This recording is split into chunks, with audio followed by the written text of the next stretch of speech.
Okay, let's start with chapter 3.7 point, the number 8, and together with 9, the PID and the PIDT1 block. Before we start this, I give you very simple explanation. What is a PIDT1? That is just a series connection with a PI, and which we know already, and a PIDT1, which we have already discussed. A PIDT1. This together is a PIDT1. PIDT1. The transfer function can then be written easily because we know both transfer functions from previous chapters. Is big division line. Pi has Kc 1 plus Ptn divided by Ptn, and the PDT1 with K1. Yeah, I should mention this. This is Kc and this is Tn. This is Tv and this is T1. It can be written in 1 plus Ptv, and here in the denominator 1 plus Pt1. So this, if you look, this is the Pi part, and this is the PDT1 part. We can say in the application, in a closed loop, this is responsible for the accuracy, and this is responsible for the speed of the closed loop system. Yeah, if this is not there, then we have a simple Pi, and if we have here a PDT1 with step depths larger than 1, again here we have a step depth definition. The step depth of a PIDT1 is nothing else than the step depth of a PDT1. In our case, this is Tv divided by T1. Again, this is a very important acceleration parameter, we can say. The larger, you will later see, the larger step depths, the faster could the closed loop system be.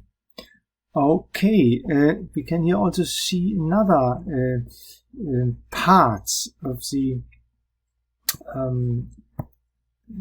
PIDT1. You see that we have a PDT1, a Pi1 plus PT1 in the denominator. We can call this PT1, and the rest, let's circle with blue. The rest, without the PDT1, is that what we will call PID, pure PID. So you can understand a PIDT1 as a series connection of a PID with a PT1. That is one idea. The other idea is very simple. What I have done here, this is a Pi and this is a PDT1. Yeah, that is the possibility to understand the PIDT1. But of course, the understanding of the behavior of a PIDT1 in a closed loop system comes later. It is not possible to explain this in a few words without understanding, because yes, you will see this if we make real projects with the PIDT1. And the next project, the project number 2, which will be a temperature control system, then we will use the PIDT1, and then you can really see what each parameter is responsible for. Okay, the circuits in black color. I want to continue. The circuit with operational amplifier, circuits, see workbook, page 21. open this workbook, page 21, then you can see, okay, here is operational amplifier with 3 resistors and 2 capacitors. Here is an alternative circuit, also with the same number of components, but the part here in the input is a little bit different. You see here exactly this is the transfer function. Note that in my workbook sometimes I call the K factor with the index R from the German Regler. In my lecture I will call the gain of the controller with KC. C comes in from controller sometimes. Yeah. This is mixed. Sorry for this indices. So the voltage gain fits to the transfer function of the PIDT1, and here you can find the relation between components and parameters of the PIDT1. Yeah, if the components are well known, measured, or known, then you can use these 1, 2, 3, 4 equations to calculate the 4 unknowns of the PIDT1. These equations are a little bit different, caused by the difference here in the circuit. In each case, the product of the feedback series connection CR is the TN. Well, you see this TN is the product of this, because this comes from the PIDT, from the PI circuit. But the input difference caused different TIs, different TVs, and different KCs. So I think some people prefer this one, some other people prefer that one. It doesn't matter. Here you have 2 circuits with which you can realize PIDT1. We assume, of course, ideal operational amplifier. Okay. A further remark to a PID. The blue part can also be understood with 2 different parts. First one is again the PI, green circled. Now PI is green. And what is this? Let's mark this also with, do I have another color? Green, red. I have used blue. I should change the color. This is orange colored, a simple PD part. Bad to read. A PD part. That means a PI in series connection, so the functions are multiplied, in series connection with a PD is then a PID. So we can write down PI plus a PD is PID.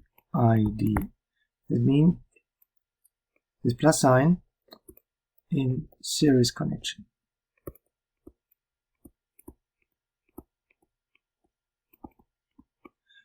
Or if we put now this PT1, we can say PI plus PD plus PT1 is a PIDT1, or PID plus PT1 is PIDT1. So different combinations are possible. This plus sign again means in series connection. But in USA, sometimes you can find the realization in a parallel circuit, or parallel structure. For example, it is possible to realize a PID by taking a P block, taking an I block, and taking a D block together at the outputs with a summing point, and add then a PT1. yeah, PIDT1. This is an I, this is an D, this is an P block. Then this is again a PIDT1 with the following transfer function. Yeah, this is K. Sorry, this is again 1. This is TI. This is TD, and this is T1. Then we can easily write the transfer function FFP of this circuit. FFP is this is KC.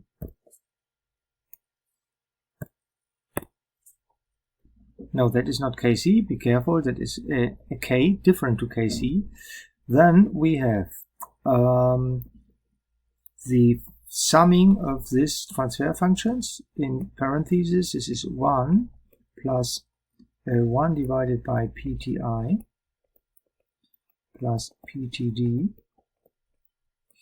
multiplied with K divided by 1 plus PT1. Okay, this looks different to our previous transfer function, but the behavior is exactly the same. This is a PIDT1 in the so-called summing or parallel form. Summing or parallel form. And this is the Bode form of the PIDT1 transfer function. Bode form because of the product of single parts, it is easy to draw the Bode plot with this function, but a summing form is better suited for example, for calculation of the step response.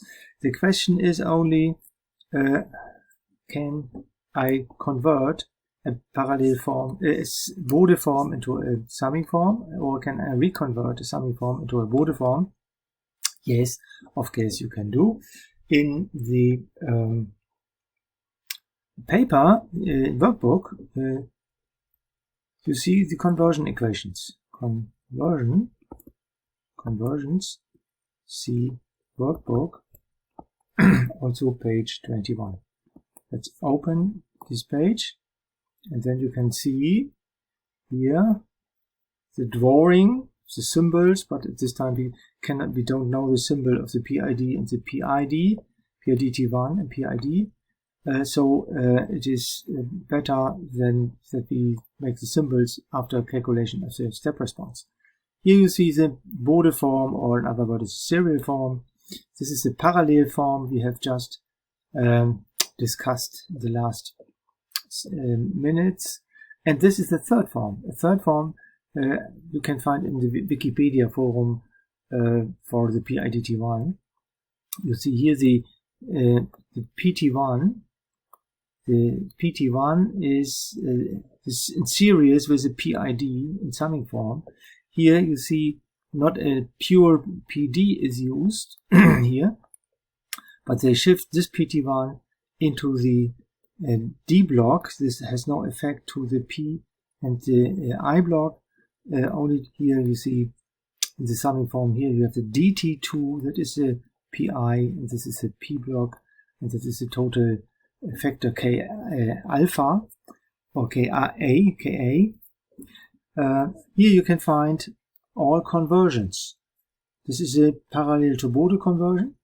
So if you know Ti, Td, and K, you know K, Ti, Td, and T1 is a copy. Yeah? It's a PT1 and it's a PT1 in series connection. So I just have to convert the PID part here. So if Ti, Td, and K is known, then Kr or Kc, Tn and Tv can be calculated. If Kc, Kr, or Tn, Tv is known, here I can calculate the K, Ti, and Td factor. And here are the equations if you go from wiki to parallel form. So this is a way, yeah, in the industry, millions of people work since 40 years with a PID controller. So there are several different forms of transfer functions. And if you read a book with a PID, look into the book. You can compare that results of one book with another book if you just compare the transfer functions. Either this form, that form, or that form. Maybe there is a fourth form. I have at the time haven't found it, but with these three forms, you can easily convert the converters, the PID controllers in each other converters. At this time, I should mention that I have a tool written, of course, in C#, with which you can do this conversion very simply with this tool program in Rec C#. If you use a PID, I can show you very quickly, you use a PID, then this conversion can easily be done in the PID converter box. I'll just show you, I start Rec C#, I switch to English, and the PID controller is behind this block. Yeah, so if I click this block, put here, here then you can type in the the Bode form parameters, KC, TN, TV, and step tabs. And here with this button, PID controller, you can open a PID converter. And this PID converter just fit, not bad, fit directly in my recording window. Here you see the Bode form parameter with the transfer function of the Bode form, the parallel form with the parameters, here the wiki form with the parameters, and here you have the one circuit with R's and C's. Here you can just convert each form into the others by using these buttons. And finally, here you have also the possibility to switch into a digital controller. This comes in Control System 2 lecture. Here you can calculate the parameter to program the recursive algorithm of a digital PID. Yeah, that is, I think, helpful. This tool is available in Rec C#, also in WinDF C#. So here it is very easy to recalculate any type of transfer function parameters. Okay, let's spend some words to the step response, then we can work through the symbols. The conversion we have seen. See also remark also tool PID converter in Rec C#. Okay, some words to the step response. For the step response, it is more easy to use this parallel form because we have here a sum of expressions, and in the Laplace transformation is linear, so we can convert each part of the sum individually and then add the results. That is the superposition principle in the Laplace transformation. So let's write down the U2 of P of our step response. If the input step is a voltage step with the amplitude U sub O, then this is the input function, and now we have to multiply with the transfer function, with this here. And we can write down, this is 1 plus 1 over PTI plus PTD multiplied with K divided by 1 plus PT1. Now we factor this out. Say, okay, U sub OK is a constant factor for all parts. We have here a P and here a 1 plus PT1 in the denominator, and this is on the numerator in the following sum. Yeah, this is 1 divided by P 1 plus PT1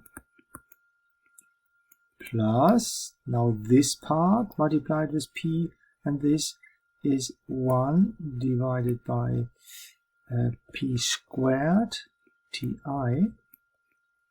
1 plus pt1 plus, and finally we have a ptd divided by p divided by this.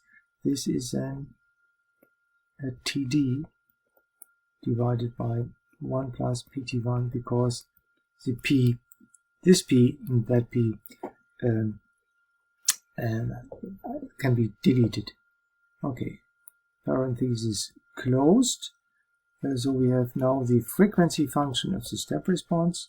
Now we convert this into the time domain with the following result: u2 of t, then as u sub ok, constant factor, unchanged. And now we have to convert 3 expressions into the time domain with different rows of my table. I quickly do this, so I just write down the result with the numbers. So I have just quickly used the table from on the workbook, page 9 and 10. This part is in the row 0.2.b, this is 0.3.a, this is 0.1.b. If you just read these values and of course make a coefficient comparison, then you can find this is really true. Now we sort this a little bit and put some things together, that we finally get the following expression: u sub ok multiplied with, now I sort all parts without the exponential function, then we have here a 1 plus t1 divided by ti plus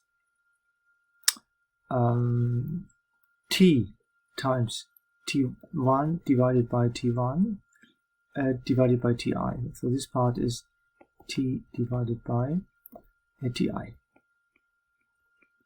So this part, one part, that is the second part, third part without exponential function, and then we have some parts with this exponential function. The exponential function is always the same, multiplied with 1 here, t1 over ti here, t1 over ti here, and here td over t1 plus td over t1, and rectangular parenthesis closed. So this is the final expression. Mainly dominating is this t, because this exponential function goes to 0 if t is large compared with t1, so this disappears for large t's. And then here in this expression, this t dominates some times if t is large enough, and this is a ramp function. So for large times we end up in this ramp. Interesting for our control system discussion is finally the value at switching time of t0. But first I want to compare this result, my manual calculated result, with the expression in the workbook. I copy this equation here into this position that we can compare. Yeah, I have made an error, sorry for this. That is a good if you compare paper results and now here hand calculated results. Of course, if you go into 0.2.b, here we must need a negative sign. Sorry for the first error. And the second error is this minus sign leads to a -1 times t1 divided by ti. t1 minus ti, this is this sign, also must be negative. Sorry for this error. That leads to a -1 here. So we have to add a minus sign. I have to correct this. Okay. -1. and here we have a -1. So let's check if the paper result fits to my handwritten result. This one is this one. Minus T1 divided by Ti, T1 divided by Ti this, plus T over Ti, plus T over Ti this, plus exponential function, -1, plus T1 divided by Ti, plus Td divided by T1.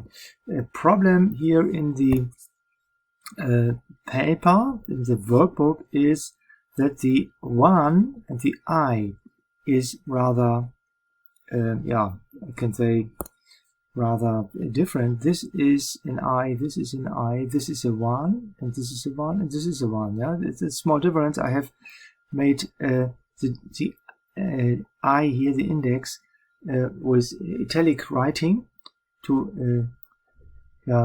intensify the difference. But in my font I used in workbook, you see the I, the 1 and the I have very small differences. Okay. Unit step response. Yeah, I have mentioned that I need now a very important value, which is the value at switching time, which can be calculated very easily, because if t0 exponential function is 1 and this t is 0, so we get a unit step response, and my step response differs with the factor u sub o. I think that should be clear. If I want to calculate the step response of the unit step response, I should not forget the amplitude u sub ok, and the value is negative t1 divided by ti with t0 plus 1 plus td divided by t1 minus 1 plus t1 divided by ti multiplied with 1. So let's see what happens. First, this plus 1 extinguishes the minus 1. Here we have a t1 divided by ti. This is positive t1 divided by ti. So the final expression is u sub o k times td divided by t1. And now I want to show you this expression not only in the summing form parameter td over t1, but in the Bode form parameter, because this is also necessary and important in our control system discussions. So I continue this calculation by using now u sub o times k. I look into the conversions and see with conversions, with conversions.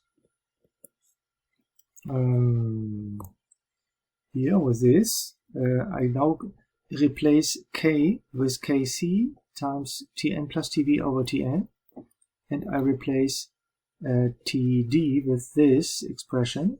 Then I get u sub o, k is kc times tn plus tv divided by tn, and td here is the product of tn tv divided by the sum of tn tv, and finally we have a t1 unchanged. So you see now in red, this extinguished that factor, tn replaced this factor, and we have now kc times tv over t1, and this is finally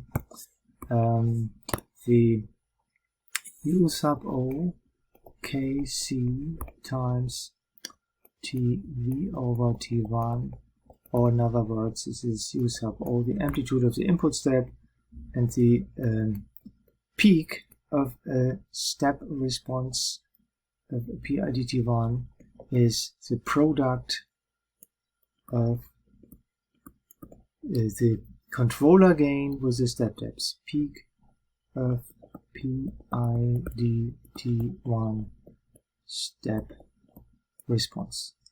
Please keep this in mind, because this value later is very good help in estimating the actuator load in a closed loop system using a PIDT1. The drawing of this unit step response can best be seen in the workbook. There is an example created with my simulation program. So I just switch to the workbook paper, and here you see the printout of a PIDT1 here with some free values. I have invented these values to get a nice curve. For negative times, of course, the PIDT1 step response is 0. All capacitors are unloaded. Then we get this peak. Note that this is controller gain times step depths. Then we have a very quick decrease from the peak. The tangent for this peak is defined with T1. Then we have just a valley, and then we end up in this ramp. For large T's, we have a dominating ramp function that is caused by the integrator. It could be shown, could be proven that the tangent in the beginning and the tangent in the ending of this curve have a cross point. This cross point has the amplitude k, this is the unit step response, and the value T1. So if you identify a given PIDT1, sometimes it's necessary that in a given control system you should find out which parameters are active, that you measure, that you try to isolate the PID and measure a step response. And then if you have done this, draw these tangents, and then K and T1 you can get this cross point. The negative extrapolation of the ramp crosses here the t-axis at a position where the distance between this cross point and the T1 gives your Ti, and the peak defines finally the Td. So with peak value, this cross point and this cross point, with these three characteristic parameters, you can identify all four parameters of a PIDT1, and with the conversions, all other parameters of a PIDT1. I think this is enough to discuss the step response. This leads to the symbol, so step response diagram. See workbook page. What was it for a page? That is page 20. And symbol then looks like this. The PIDT1 is a symbolized PID step response. Some people start with a vertical line here in the beginning, but this is just also valid. Now you have four parameters, so the place is small to write down the four parameters. I think it is important to say if you print out here the T1 value or the step depth value. And all these values you can see in the Rec C# program in the PID controller directly. This program expects the Bode plot parameters. This is the PID T1. And I think I should add now some words to the pure PID. Pure PID. I have mentioned what is the PID. Here you can see the left part is a PID. A PID is the PIDT1 without a PT1. Here you can see a PID has no PT1. So the PID comes out of the PIDT1 by setting the PT1 time constant T1 to 0. Pure PID T1 is 0. Or we can say step depths which is TV divided by T1, is infinitely large. That means the step response of a pure PID looks like this curve. If T1 is 0, we start of course with 0 on the negative part. Initialized to 0 means all capacitors unloaded, and then you have a Dirac impulse in the beginning, and finally ramp which crosses the point time 0 at K, and the ramp increase has the similar, now we can say, we go back, and this is negative Ti. So, and the TD value defines the area of this impulse. So the step response of a PID is this, and with this you can see step depths with large step depths cause large amplitudes here. This PID directly feeds the actuator, and the larger this impulse is, the more the actuator will go to its limits. So step depths should not be too large, and a pure PID never really exists. Yeah, cannot be built. Note just a theoretical block function. There is no real PID in the world which works with T1 is 0 or with this infinitely large step depths. Note PID is a theoretical block, cannot be realized.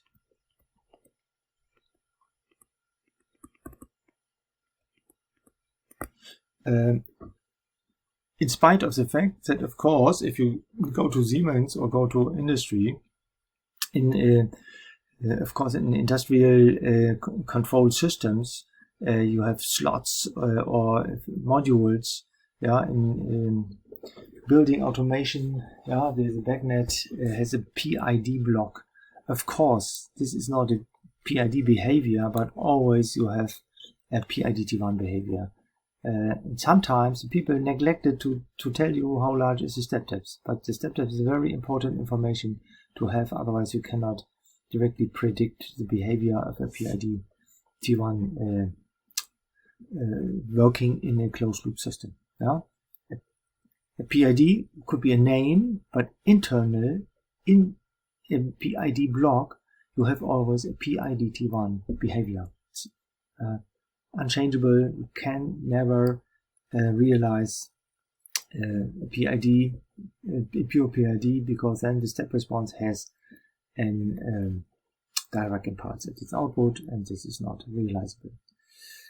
I think, yeah, Bode plot should be discussed in the next video.